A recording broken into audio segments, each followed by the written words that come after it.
What is going on, guys? It is Justin back here in another video, and today we are going to be reviewing the August 12th version of Monday Night Raw. So without further ado, let's get right into this.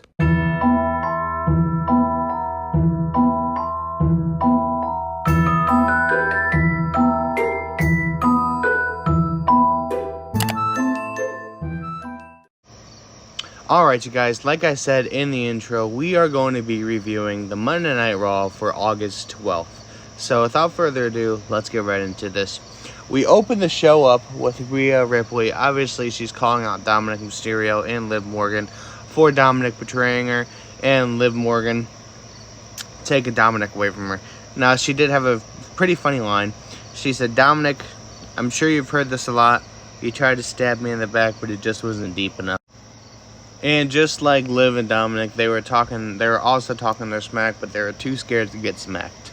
Now, continuing on, we had Damian Priest versus Carlito, and obviously this involved the Judgment Day, which, you know, the Terror Twins, Damian and Rhea, took care of, and Damian ended up winning the match. So Damian Priest took the win over Carlito, and Damian Priest almost got his hands on Finn Balor. He almost did, but JD took the bullet for him.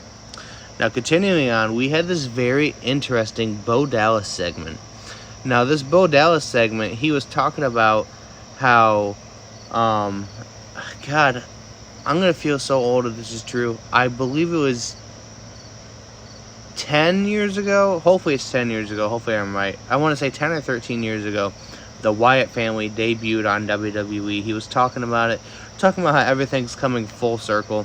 And he said that he could feel Bray's presence last week at Monday Night Raw when the Wyatt Six made their debut. He was also talking about that new doors have to open and they have to continue their story. And he was also talking about something big coming. So yeah, very, very interesting stuff going on with the Wyatt Six. I'm very intrigued in the story, and I cannot wait to see what happens next with them. Next up, we had a segment between the New Day and the Final Testament.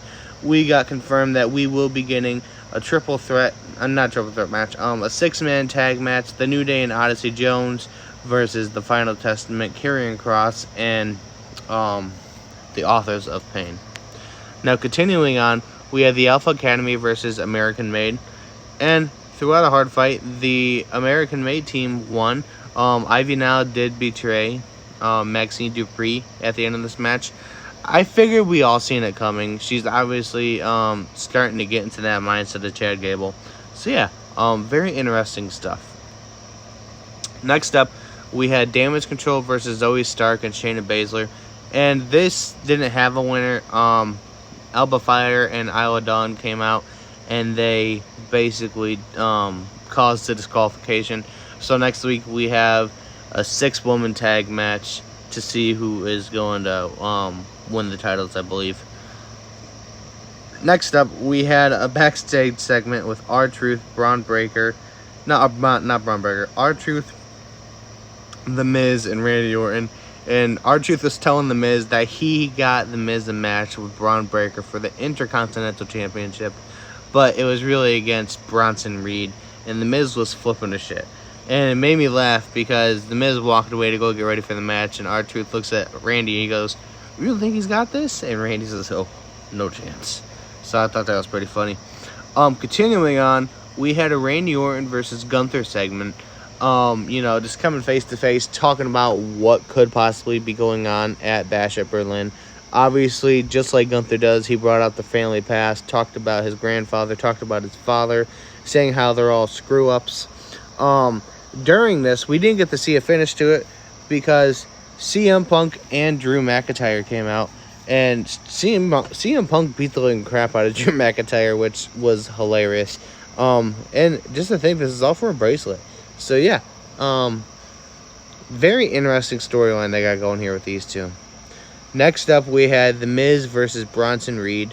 This was a good match, but it didn't end so good because Bronson Reed won, but he took his anger out on R-Truth, and he jumped on him like maybe 6 or 7 times, which was insane. Continuing on, we had the main event, which was the 2 out of 3 falls. It was Braun Breaker versus Sami Zayn, and obviously 2 out of 3 falls. The first one to get 2 pins wins. So, I believe it was Sammy. He got the first pin, and then Braun got the second pin, and then he got another pin. So Braun Breaker retained the title. But yeah, all in all, I thought this was a very good Raw, very entertaining. Definitely some parts had me on the edge of my seat, which is very rare for Raw nowadays. I'm not saying Raw is a bad show by any means. I prefer Raw over SmackDown nowadays, and that's definitely saying something. But yeah, all in all, I'm going to give this a solid 7 out of 10. Let me know what you guys thought about this episode of Raw down in the comments below. As always, you guys, stay groovy, stay safe, and keep your people safe. Remember, God is good all the time. It has been Justin, and I'm out. Peace.